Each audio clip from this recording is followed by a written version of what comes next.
Welcome, Joanna Hunter. It is so wonderful to be finally talking to you. I feel like I already know you because I've read 2 of your books already, Get Selfish and My $1 Million Experiment. Reading My $1 Million Experiment has prompted me to join My $1 Million Experiment.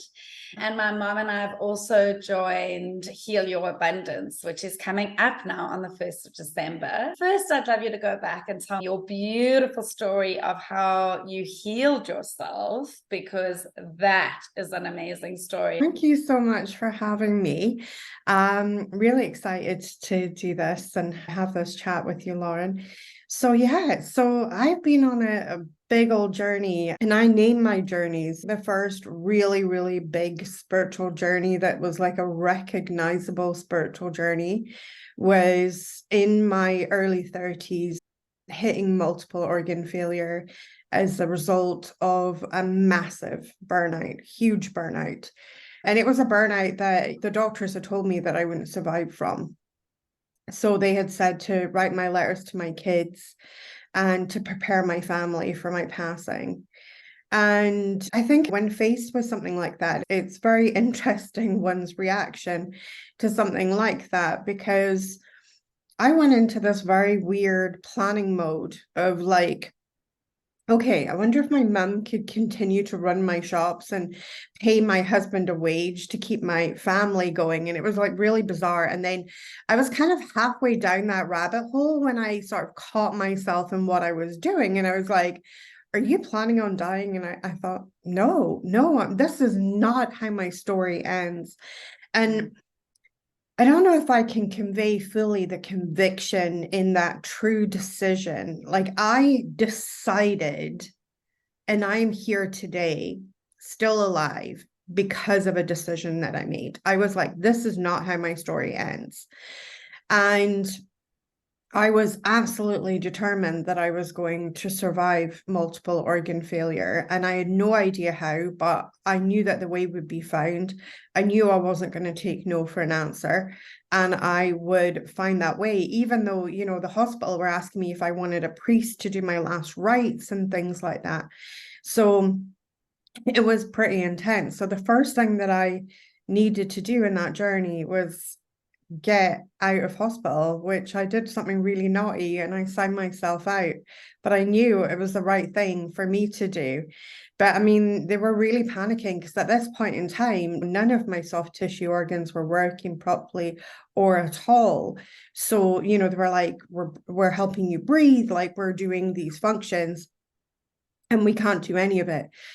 And it was just sheer determination of will, and it was the right thing for me to do. And when I stepped through the doorway of the hospital, kind of hanging on the doorway, staggering out of that hospital, it was what I call an event horizon.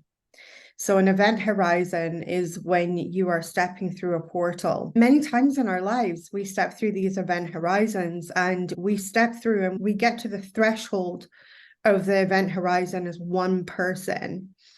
And then as we take that bold step into the unknown, we exit that same portal as a different person. And I knew that when I stepped through that hospital door, that a new version of me would need to be birthed. A new version of me would need to come forward. And I needed to go through a process of naming and defining that. So I finally made it home. All throughout the car journey, it was in October, so we were in Scotland, so it was quite cold in October, but I had like the window cracked to get extra oxygen because I didn't have any oxygen with me, and I'd been on oxygen for over a week at that point. And then I got my husband to move the couch beside the patio doors, and we cracked the patio doors, and I lay there just trying to breathe and focusing on my breathing just to get enough oxygen into my body. And I was kind of in and out of consciousness. But when I was lucid, I got my journal, and I wrote in my journal, extreme self-abuse got me here. And it wasn't that, I was into drugs or had a drink problem or anything like that. My drug of choice was working. And I had literally worked myself to the bone. And I realized that if extreme self-abuse had got me here, extreme self-love would be the thing that would like unleash everything. So that become my Get Selfish journey, which was probably the most terrifying thing I have ever embarked on in my life, because I had a very, very selfless mother and I had a very, very selfish father growing up. So I had the perfect parents to teach me the lessons of the journey that I went on. But the idea of putting myself first felt really abhorrent to me because of the way that my father had behaved throughout. And he was extremely selfish and very narcissistic. So behaving in a way where the behavior that I was now embarking on of prioritizing myself, putting myself first and things like that, it was excruciatingly emotionally painful to do that, because I never ever wanted to be anything like my father. And so it was a real journey. What I discovered as I went through that journey was that my parents had been these perfect avatars for me to show the middle road. I hopefully have embodied the middle road where I can indulge the generosity of my heart, but at the same time that I have the power to put myself first as well and be on my own priority list. And, up until that point, I hadn't been on my own priority list. I didn't even make the list. And that was one of the kind of first things that I began to address. So I went on this Get Selfish journey. I don't talk about my multiple organ failure in that book, but what I do talk about is all the 7 steps that I took to healing myself. And that was massive. That was huge. And so I literally turned inward. I've always been a clairvoyant medium. I've had that gift my entire life. And although I was living very, very much in what I like to refer to as the muggle world, and I had lived very much in that, I had run brick and mortar businesses. I had built between the ages of 23 and 26 4 separate 6-figure and multiple 6-figure businesses. So I had been very immersed in the normal world. And then in my hour of greatest need, that's where I turned. I turned back to my spirit and I began to listen to my inner voice and I began to listen to my intuition. And it's a place, anytime that things got difficult in the businesses and things, which they do frequently in business, because anyone who's been in business will know that it's not all plain sailing in there, right? Anytime that I felt confused or worried, that would be the one place that I would go. I would get all my candles on, I would sit in meditation, I would get my oracle and tarot cards out, I would get my crystals, and I would connect in to spirit. Unfortunately, my MO before my multiple organ failure was only to do that when the need was great. And now I realize that it needed to be something that I lived. And it was something that I had to embody. And it was something that it had to become the mode of operandum, basically, going forward. And that it was, we consult the spirit first and then we go forward. So going in-house to the outer world. So inner to outer. Before I used to live my life outer to inner, and I would only go inner if the need in the outer world was great, And so making that switch in consciousness was massive. I was left with a massive aftermath of multiple organ failure. So I ended up having 5 abdominal surgeries. I had multiple different health issues and things. I'd ended up with 2 chronic illnesses. So I had chronic fatigue and I had chronic unexplained pain syndrome, which, to be honest, I don't even know who comes up with these names. And then I had an autoimmune condition that basically to this day remains nameless. But for about 6 months of my life, I became completely allergic to the world. And so I would break out in hives and rashes and blisters and like really big allergic reactions. If I had water in Scotland, we can drink the tap water. It's really, really amazing quality tap water. But if I had tap water that didn't come out of my own tap in my house, it could create a massive allergic reaction. So I was very ill for quite a long time. And now I've had no symptoms in about 6 years. So I've completely healed my body, and I've healed my body by listening to its guidance and responding to that.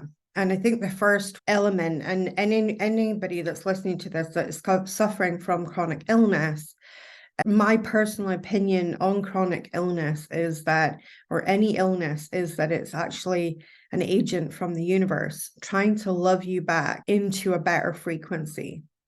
So what we normally do is we divorce ourselves from the illness. And what we do is we look at the illness and we start to blame the illness for why things are not working in our lives. I chose, through the guidance of spirit, to look at illness through a different lens and ask me, what is it helping me to do? And it uncovered some really uncomfortable patterns of mine. So the biggest was, yes, I'll do that for you. Oh my God, why did I just agree to that? Right.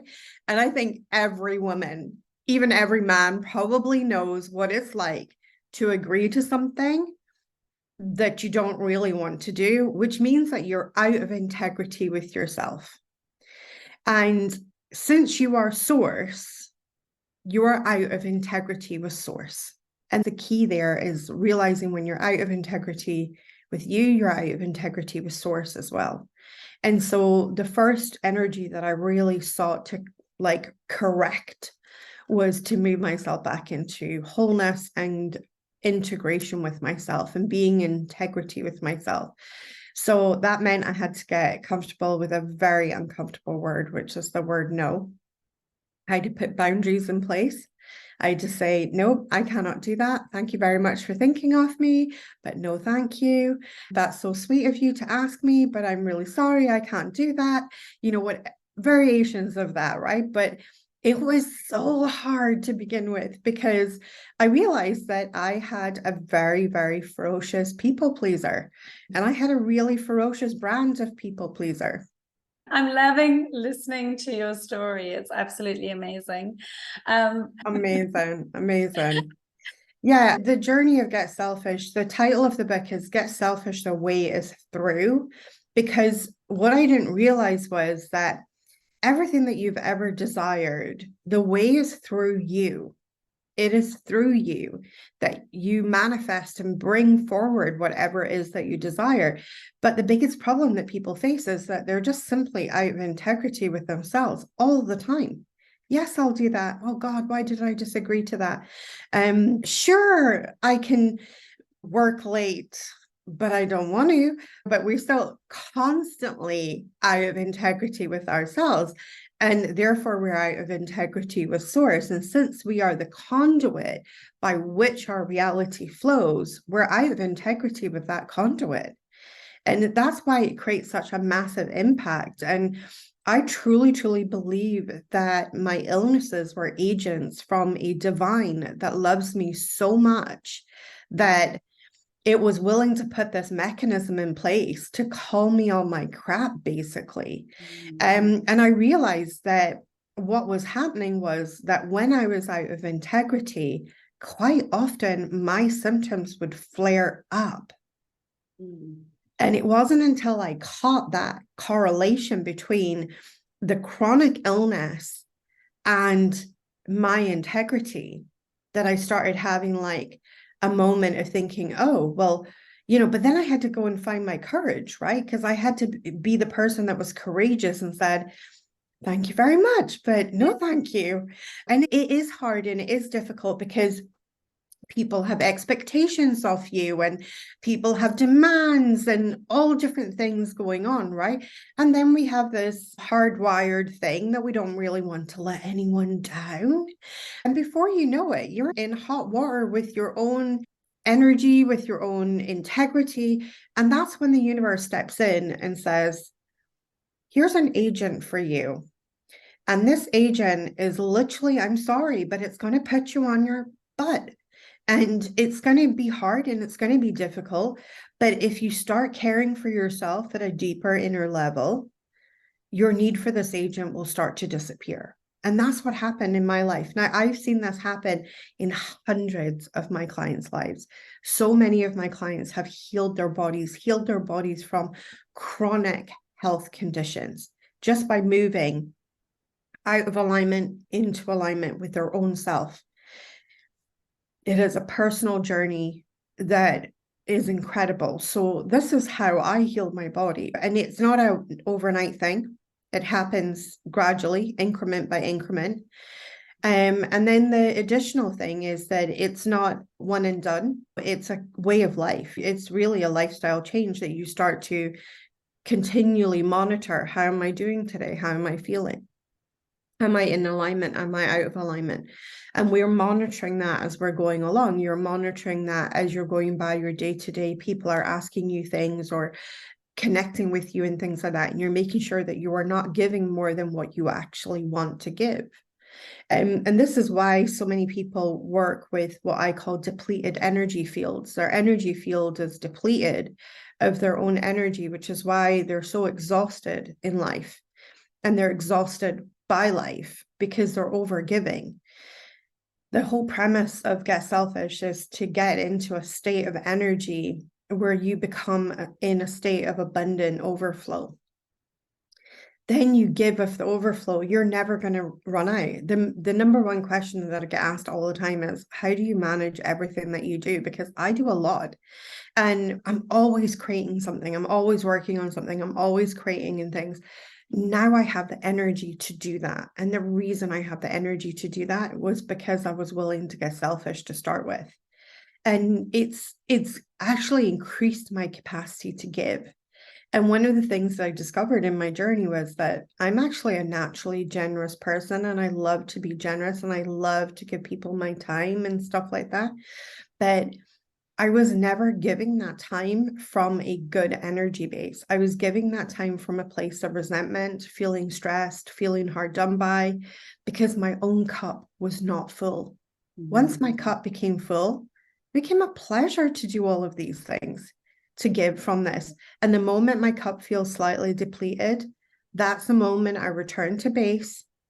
I fill myself back up. I do all of the things that I need to fill myself back up. And then I'm good to go again. I loved your story about the bathtub, about filling up the bathtub, but you've left the plug out. So the energy from the universe is coming in. I think this is how you explained it in the book, Yeah. Get Selfish. So you've got all the energy available to you. It's coming into the bathtub, but you're not taking it because the plug's out. That was brilliant. Yeah. And I mean, some people I've come across, they don't even just have a problem with the plug being out. There's a big old hole in the bath too. So that energy is coming in from the universe. The taps are always on. The universe is always giving. This is the incredible thing about the world that we live in. The universe is always giving to you. There's always opportunities. There's always an energy of giving from the universe to you. The problem with us never receiving fully is because either the plug is out of the bathtub and the bathtub represents a vessel that is us, or you got a big old hole in your bathtub that you need to patch up and start to self-care a little bit harder, you know. And once the plug is in, it doesn't take a genius to see what's going to happen next. It'll keep filling and filling and filling. But since the universe is always giving, there's going to come a point where your bathtub is overflowing. That's the point where we start giving from. If you can give from that energy, you are always giving from an abundant energy source. And that's when the magic happens. That is when you become a living embodiment of magic, which is a big part of my brand in my business, which is Be Magic. That is the recipe for Be Magic. I love that. So what would you do? Is there something specifically that you do on a daily basis that fills your cup? Well, my number one favorite coaching question of all time came from my spirit team, Skylar, which is a collective consciousness that I channel. And a lot of the wisdom, as I went on this journey, their wisdom started to pour through me. And they literally were my guiding light in how to heal myself and heal my body. And then I began to heal others because I am a naturally giving person. So I started sharing with other people and people started asking me for help, and it felt good to give it. So I was in integrity with that. And so my favorite coaching question is to close your eyes, place your hands on your heart, and then just simply tune into your inward energy and just say, what is the most loving thing that I can do for myself today? And when you are in an energy deficit, you will find that the answers that you receive will be of a personal nature. And I've had everything from go and order some Chinese takeaway to go and have a bath, go for a swim, go walk in the forest, go out into nature. Like, I've had all different things from the personal aspect. When my cup is really full, it's amazing to hear that inner voice switch to a more altruistic voice and be like, do that live stream that you wanted to do, the one that you thought of, write that book that you wanting to write, spend some time writing that today. And it starts to be a giving energy. But you can always tell from that question where you're at in terms of energy, whether you're in an energy deficit or whether you're in an energy plus. If you're in an energy plus where you have an abundance of energy, you'll find that what is most loving thing I can do for myself today, that question will always be about others, like what you can give at that point in time. But when you're in an energy deficit, it will always be about filling ourselves up. And what I would say is, if you have the courage to follow that voice itself will heal every aspect of your life. Because I truly believe that that voice is your higher self, which is source, which is the divine. And so tuning into that energy, you will find that you will start to heal at a really big level, and it will give you all the guidance that you need. And everybody is capable of just taking a few deep breaths, turning their energy from the outward world into the inward world, placing their hands on their heart, simply just breathing into the question and just asking, what is the most loving thing I can do for myself today? And then finding whatever answer comes through. And I always get something different. I very rarely get the same thing twice, but I just know that if I have the courage to follow the answer of what I ask, and sometimes it's difficult, right? Because sometimes the voice will say, go and rest. But you're like, God damn it, I'm busy today, right? And the last thing you want to do is rest. But also, that is actually the best course of action. Deep down in your soul, that it's the best course of action. But you're human. And this is where we talk in my world, we often talk about human self and soul self. And human self and soul self aren't always on the same page, but human self will always have the energy to be the fullness of itself if we allow the soul to take lead and guide us to having the energy that we need.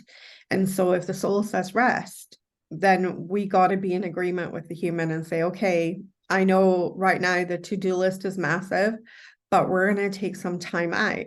The fear is that the rest won't end. So Heal Your Abundance. I've just signed up for that course. It starts on 1st of December, right? Which is my dad's birthday this Friday. Oh, so exciting. So from what I understand, Heal Your Abundance is about that. It's about plugging that hole, right? Absolutely. And it's about taking a long, hard look at your behaviors, right? Which behaviors are aligned, and nobody can decide that for you. Let's just get that out of the way. I'm not here to lecture anyone on their behavior. It is to highlight the energy that may be funky. And then it's for you to decide whether it's funky or not, right? Because our capacity to give is a reflection of our own self.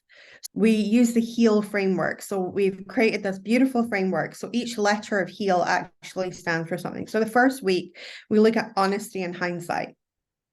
And so we're looking at a relationship with abundance, and we're getting honest, right? And that for many people is quite difficult, actually, to get honest. It was very difficult for me to start with because I was a mass of coping mechanisms. So there was an element of self-soothing.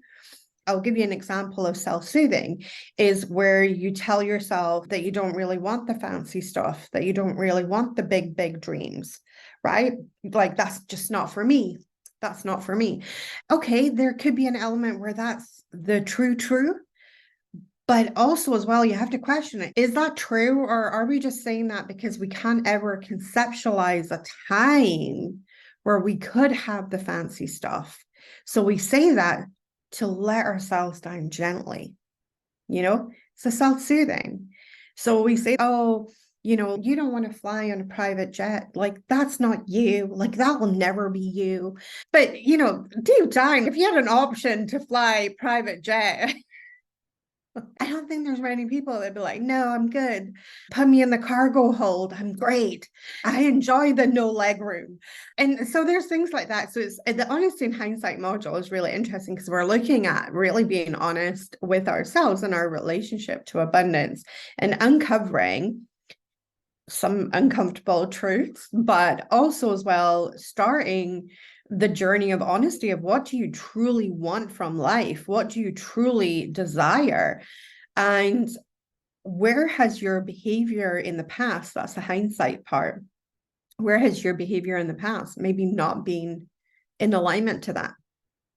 Where has the behavior literally been contradicting what it is that you desire? I know how I felt because I also burnt out in my 20s. And after burnout, I didn't want to work like that again. I didn't want to work those hours. So I burnt out as a massage therapist and I just did too much. I overgave. There was nothing left. And I was depressed. I had migraines. I also had a healing journey that I had to go through. And now I don't want to go back to my healing practice fully because I'm so afraid of burnout. So that would be one of the things I would imagine I would work through. But how did you work through that? You were nearly on your deathbed, burning out, and you were a serial entrepreneur creating all these businesses. And now you're a serial entrepreneur again, creating businesses and books and podcasts. That must have been a huge thing to overcome. Yeah, you don't overcome it in one day. You overcome it in increments. And it's just taking like a little nibble and then seeing how you're calibrating to the energy. And that's how I had to do it. I had to just do it increment by increment. So the funny thing was that when I started this current business I'm in, I had said to myself, complete self-soothing, I don't want a six-figure business. No. I just want a business that does good. But like, I'm not interested in that six-figure malarkey. No. But the truth was that I'd taken the energy of money and I'd taken the energy of hard work and I'd mushed the two together. And I didn't think that they could be mutually exclusive. Like, I thought the two energies must come together. Hard work is hard work. Making money is making money. The two do not need to go hand in hand. And there was this idea that hard work and making money went together. Now, I got that from my conditioning from my parents, because my parents were very fond of saying you got to work hard for money. So I grew up in a world and all the peer group and everybody around us. I didn't just get that messaging just from my parents. I got that from my grandparents, my aunt and my uncle. Like, I got that from the community that lived around us, because that was the experience of reality for everybody there. So as I started going on this journey, when I have really committed to a journey of radical self-honesty, I had to be honest with myself that I talk about squeaky clean energy. So squeaky clean energy is where you have got an energy where you have attached nothing to it. So you have the purity of the energy. And so I sat with myself and I said, well, what is it that you would really, really want? And I said, well, I would really like to earn 100,000. I would really like that. But I realized there was a whole laundry list of stuff that I didn't like and didn't want that I had attached to the idea of 100,000, right? Yeah. But then I realized that earning 100,000 is earning 100,000. I mean, there's people who make $100,000 deals and deliver something in a week or deliver something like all across the globe all the time. It is just because in my mind, I have popped the energy of like, it's got to be a hard slog. It's got to be blood, sweat, and tears. And so I realized the first part of my journey was unhooking my expectation of a six-figure year, unhooking that, So I did that fairly quickly. Within the first 2 years of building this business, we had reached 6 figures a year and I'd retired my husband. So we completely transformed our lives because at that point in time, after my multiple organ failure, building many businesses, we actually ended up on the UK benefit system. So if you're in other parts of the world, it'd be known as a welfare system. So we ended up having like government handouts and things. I'd gone from having a lot of money moving through my bank accounts, moving through my business and my life, to watching every single penny. And that was an extremely humbling situation to be in. And also realizing that I was also unemployable because of my chronic illnesses. It was like you couldn't rock up to an interview and be like, hey, so this week is good, but like next week, all bets are off, whether I can work or not. Like no employer were going to be like, great, we'll hire you. No, they want a consistent employee. And I just wasn't able to give that because I had good weeks and bad weeks and good days and bad days. And it was so random in how that was happening, especially as I was going through the healing and things like that. So there was weeks where I was wiped. And then there was weeks where I was doing good, when, especially with a chronic illness. There was a while there where really barely functioning as a human being. I was literally awake maybe 2 to 3 hours in a 24-hour period because I was absolutely bedridden at that point in time with the exhaustion of chronic fatigue. And so, yeah, that was kind of interesting and character building. But as I went in this journey and got honest, I was able to retire my husband. And in the same year that I retired my husband, our eldest daughter, Ellen, she came and began working for us as well. So she was able to quit her job and come on board and work in the company as well. So that was really, really exciting. And then once I made 6 figures and started to move towards multiple 6 figures, I had to be honest with myself again. Did I want a 7-figure business? And again, the old fears of the burnout started to creep in. And I looked at the energy. I asked myself, I love the question, why? Well, why am I feeling like that? And again, it was all the fears, right? So I started to look and examining my fears, because the only thing that is holding a human back from the results that they want is the fear that they carry. That's it. And so I looked at my fears again, and I realized again that there was what I call mushed energy, two pieces of energy that don't really belong together, mushed together, and that the energy wasn't squeaky clean. And again, I started to feel the next layer of the remnants of, well, if you earn 7 figures, you have to work harder than if you earn. Well, that's a fallacy. I can tell you that that's a fallacy, that most of my 7-figure entrepreneurs in my world and women that I have helped to 7 figures, they actually work less now. And I personally work less now than I did when I was earning 6 figures. So that's a fallacy. Wow. That is so interesting. I'm loving you're giving me such gold here. This is so interesting. And so that's when the $1 Million Experiment was born then. In fact, I began writing that book before I wrote Get Selfish. Many new businesses have been birthed as a result of the $1 Million Experiment, which was amazing. But we also had a hand in creating 15 millionaires that year. So 1 in every 287 participants hit the $1 million goal. We had people at $500,000, we had people at 300,000, we had people at 250,000, we had people at their first 6-figure year. We had so many incredible results that weren't the $1 million results, but equally incredible and amazing. And then we had some results that nobody expected. We had one woman who actually messaged me from the hospital car park to say that her consultant had just removed her off the organ transplant list. She had healed her body to such a degree that she no longer required an organ transplant, and the doctor couldn't even believe what had happened. He was just like, I don't know what to say, but just have a a long and prosperous and healthy life and enjoy your life. Basically, you're healed, your body has healed itself. And she said to me, I didn't apply your teachings to money, and I haven't made $1 million, but I feel like I got something even better because I applied your teachings to my health, and I've got something that money couldn't buy.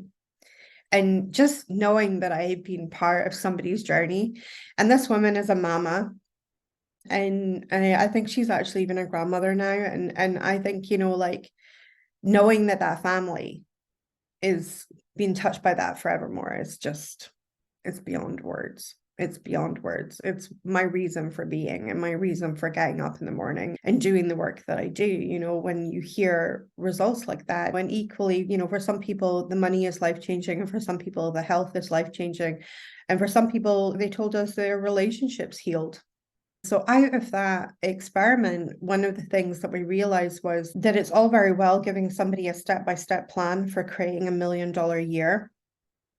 And it's all very well to give them all of this amazing information, but are they fully ready for it? And what we realized was that so many people had such a funky relationship with money, which is why we created Heal Your Abundance. And because it was like, let's heal that funky relationship with abundance, that skewed relationship with abundance that's creating distortions in your energy field and making you almost blind to the abundance that's already in your life, right? So that you can start to appreciate it, because what we appreciate increases. So that's why the $1 million experiment has this month before it with the Heal Your Abundance, because it's the perfect lead in. So amazing. And one of the things that really interested me in one of the podcasts I listened to, you said that you interviewed so many people, the 52 millionaires, and you found that there were two kind of camps. There were the millionaires who were hustling for it, and the millionaires who were doing it in ease, joy, and flow. And you were once the hustler, and now you've learned how to create the millions in ease, joy, and flow. So I'm really interested in that aspect as well, because, I'm done hustling. I love that. I used to be very, very proud of my hustle back in the day when I had my brick and mortar businesses. Really, really. And anybody that didn't hustle, my own judgment of them was very much like they're a bit of a loser, like this is where it's at. You got to go and get some. And it was very masculine energy, very, very masculine energy, of course, living so out of sync as a woman and living so out of sync to feminine energy as well. No wonder I burnt out. No wonder I burnt my candle at both ends and in the middle, and then wondered why there was no energy left. And so nowadays I have a very different idea of life. And I have a saying in my business and in my life, which is hustle is for people who don't know how to flow. I don't think anybody who is really hardcore hustling in life would actually want to do it if they knew how to flow. Right? Because flow is the ease, joy, and flow, right? It's the ease, it's the joy, and it's the flow. And if you can get to every result that you have ever wanted in that vibration and that frequency of ease, joy, and flow, who would not want that? You would have to be insane that you wanted it nose to the grindstone, push, push, push. Minute you take your foot off the gas, everything slows down. When you're in the flow, well, you can be that leaf on the river, right? And you can flow to your results. And so it was very interesting interviewing all of these millionaires, because I can smell hustle from like 50 paces. And it's been actually one of my hardest things inside growing my own business and finding mentors, because there's a lot of mentors that present the kind of like flow. And what I call it is a spiritual spackle. So they've got divine masculine energy with a thin layer of feminine energy spackled on top. But actually, when you get into the main teachings of these people, it's hustle. And I had no desire to go back to that way of living, to that life, just as you have no desire of going back there. You've been there, done that, worn the t-shirt, bought the DVD, probably had to take a big chunk of your life out to recover from it. We don't want to go there again. So for me, it's about learning how to lean deeply into divine feminine energetics, which is a very different And it's actually quite a fun thing to explore, because if we look at women in business, for instance, a lot of women in business, especially around the 80s, when we started to see the rise of really powerful women in business and things like that, although there's always been powerful women in business, but very powerful women in business began to rise in the 80s. But they were doing it in a very masculine way. They were even dressing in a very masculine way with the big shoulder pads and everything like that. And they were having to work harder to make it in a man's world, right? So women in business, what does divine feminine business actually look like? It's a really juicy question, because I feel like so many of us, we're only just really starting to scratch the surface on what it actually looks and feels like. When I don't feel like for women that arena is maybe clearly defined yet, as clearly defined as what it looks like in masculine energy. But I think in feminine energy, we're starting to see a very much a softer entrepreneur, a very more community entrepreneur rising now, which is music to my ears. It's amazing. And also as well, an entrepreneur that is thinking about much more in the bigger picture, like environment and the wellness of their employees and people. And, you know, there's this bigger kind of picture entrepreneurship going on, and what is the long-term benefits of our products, and what is the long-term impact of our products to the environment and things like that. And I think it's a much more conscious entrepreneur rising now, which I'm really all about, and I'm excited for that.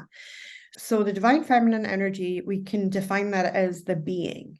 So everybody has masculine and feminine energy. It doesn't matter how they identify sexually or how they identify in their gender, right? And so everybody will have an aspect of feminine energy and masculine energy. Even if you identify as non-binary, you'll still have these aspects within you. So the feminine energy is an inner energy. The feminine energy is the being. And the masculine energy is an outer energy, and it is the doing. Yes. So my doing would always dictate my being, which equaled hustle. Right? Now, my feminine energy, my being, dictates my doing. It's a different vibe. Yes. So we're checking inwards first. Mm-hmm. Am I in integrity? Am I in alignment? Does this feel good? Can I hold the energy? All of those things. And then that dictates what we're going to do in the outer world to move the needle. Got it. So it's also about the allowing and attracting rather than the going out and hunting. Yes, absolutely. So the masculine energy is about getting. Mm-hmm. The divine feminine energy is about allowing. So it's not that you get abundance. That's another fallacy. The fallacy is, well, you can get abundance, but you're going to be in the hustle energy.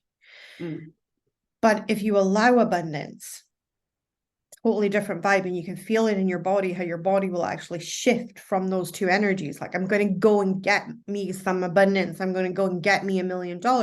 You can immediately feel how your energy starts moving out of the way and starts looking and searching, thinking, questioning, all the things. When you lean in and say, well, I'm going to allow this being that is me to receive $1 million. The energy comes down. It's not so fight or flight. It comes down. You begin to relax. Your body goes, oh, okay, no pressure to do. Right. Yeah. And then what happens is, from that energy, you can act on divine inspiration. So when you feel inspired.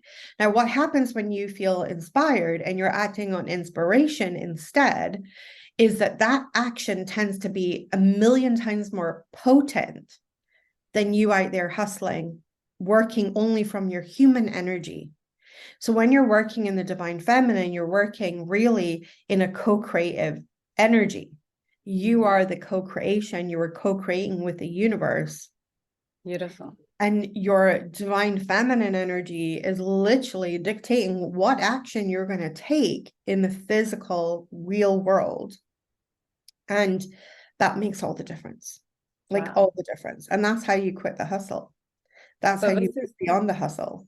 Yeah, this is what it is to surrender, right? When they talk about surrender, when they talk about allowing, it's just that, just dropping into that feminine energy. Absolutely. And I had the biggest problem with surrender. Surrender and me were not friends for a very, very long time. I was very much of like the Winston Churchill, I will fight you on the beaches. I will fight you in the fields. I was very much like, you will not take me alive. I will not surrender.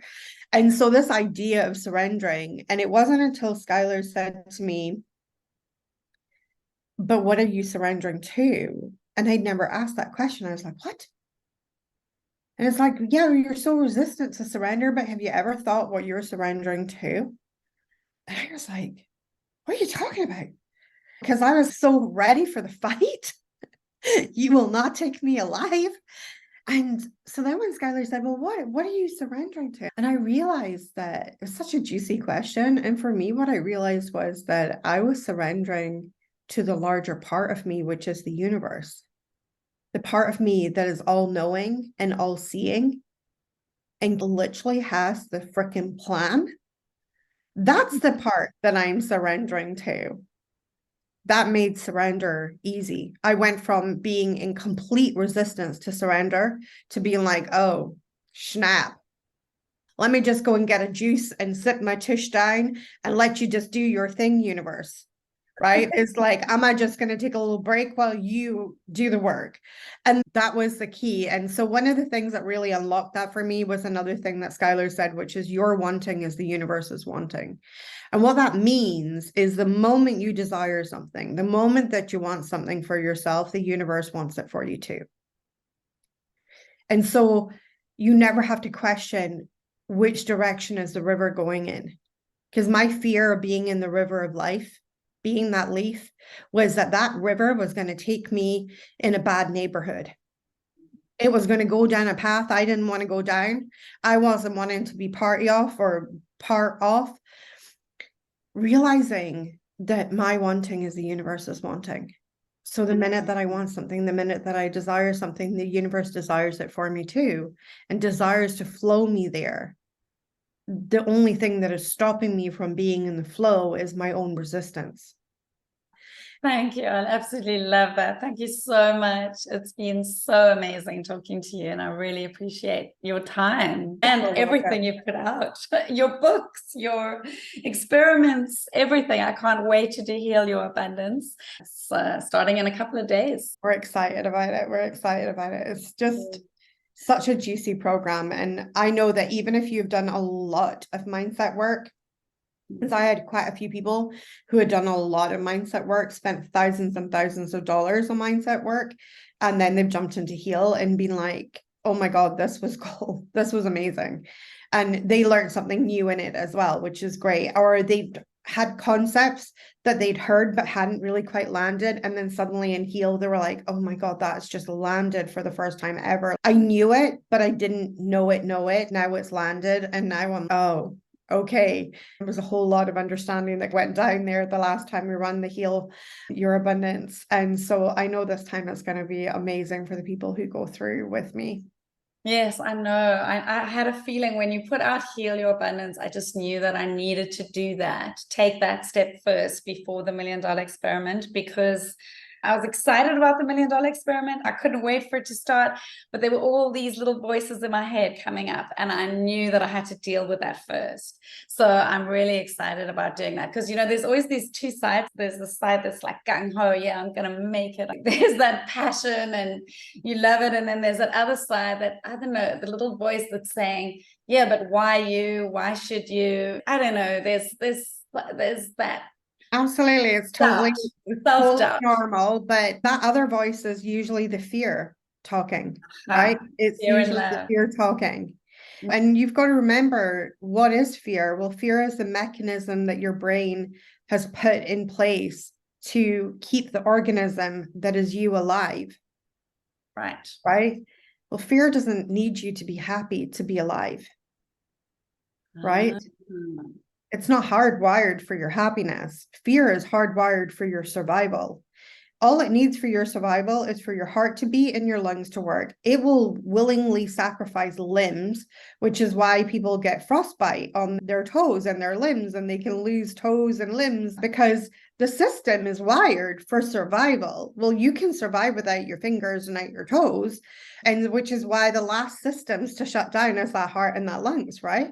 And so when you understand that, it is that higher thinking, the gung-ho part of us that's like, yes, I desire this. Yes, I want this, that we have to use to override the fear. And we have to learn different techniques for managing the fear. Will the fear ever go away? I don't think so. I mean, I'm not waiting for it to go away now. I just realized it's just something for me to deal with now, as opposed to before it used to be the thing that stopped me. Wow. You have given such gold. This has been the most amazing interview. Thank you so, so much. Is there anything you'd like to leave the guests with? If you've really enjoyed this conversation, make sure that you give this post or podcast a little like and a follow. And I hope to see you on the journey. And, you know, click Lauren's link and bless Lauren with an affiliate payment and come and enjoy the journey and come on the journey with us. Amazing, amazing. I'm looking forward to seeing you in Heal and in $1 Million. Let's do this. Let's do this. So exciting. Thank you. And have an amazing day. Thanks so much.